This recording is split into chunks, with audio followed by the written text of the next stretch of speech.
अस्सलाम वालेकुम। नुस्खा नशा छुड़ाने के तफसील के बारे में बात हो रही थी। नुस्खा तो ये है कि आप ज़रा गौर से सुन लें कि नुस्खा बड़ा आसान है हर किस्म का नशा छुड़ाने का।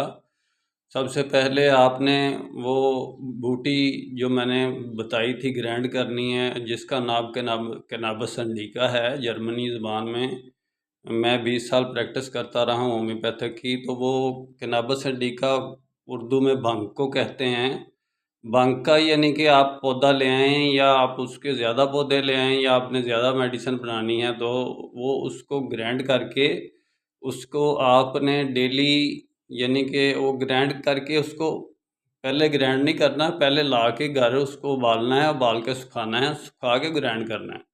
ये ज़हन में रखें, ये जितनी मैंने स्टेप गिने हैं ये यही होने चाहिए। सुखा के फिर ग्राइंड करना है, ग्राइंड करके फिर वो चाय का छोटा चम्मच जो होता है एक, वो रात को आधे गिलास पानी में, शीशे के गिलास में हो, आपको नज़र आए शीशे का गिलास है छोटा इतना, तो उसमें यानी कि आपने चुटकी ये डाल के, ये चम्मच छोटा, चाय का छोटा चम्मच, तो वो उसको पड़ा रहने देना है, सुबह तक पड़ा रहे, और वो जब तक पानी उसमें जज़्ब हो के उसकी तमाम साइड इफ़ेक्ट को बाहर ना ले आए, तो वो पानी फेंक फेंक देना है और वो चीज़ रख लेनी है। उसको 2 बार पानी फिर डालना है, फिर फेंकना है, फिर वो उसमें यानी कि वो साफ़ पानी नज़र आएगा बिल्कुल वाइट, फिर वो साफ़ हो जाएगी जड़ी बूटी।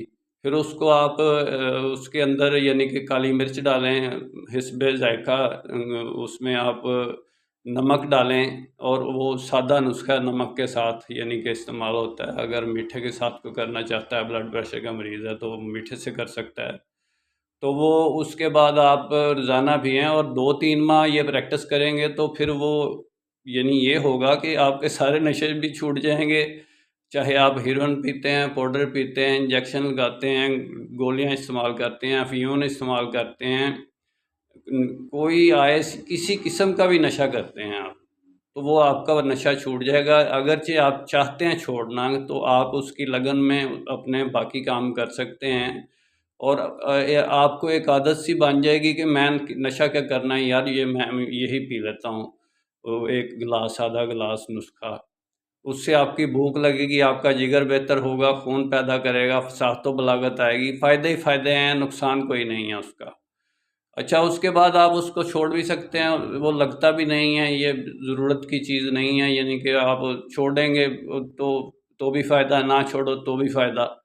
ये अपनी मर्ज़ी है बंदे की। मेरा काम इस्लामिक वर्ल्ड की अमन और यूनाइटी का है।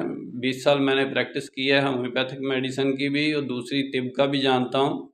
तो इंशाल्लाह इससे फ़ायदा है, नुकसान नहीं है, लेकिन तरीके से इस्तेमाल किया जाए, भंगियों की तरह ये ना इस्तेमाल की जाए, बल्कि सही जो इसका तरीका बनता है, जिससे जिसको कहते हैं नुस्खा, यानी कि जिसको कहते हैं कि कुश्ता, ये कुश्ता साजी में से है कि उसके ज़रा ज़रा करके, तो उसके बाद में उसके साइड इफ़ेक्ट को दूर करके उसका फ़ायदा लिया जाए।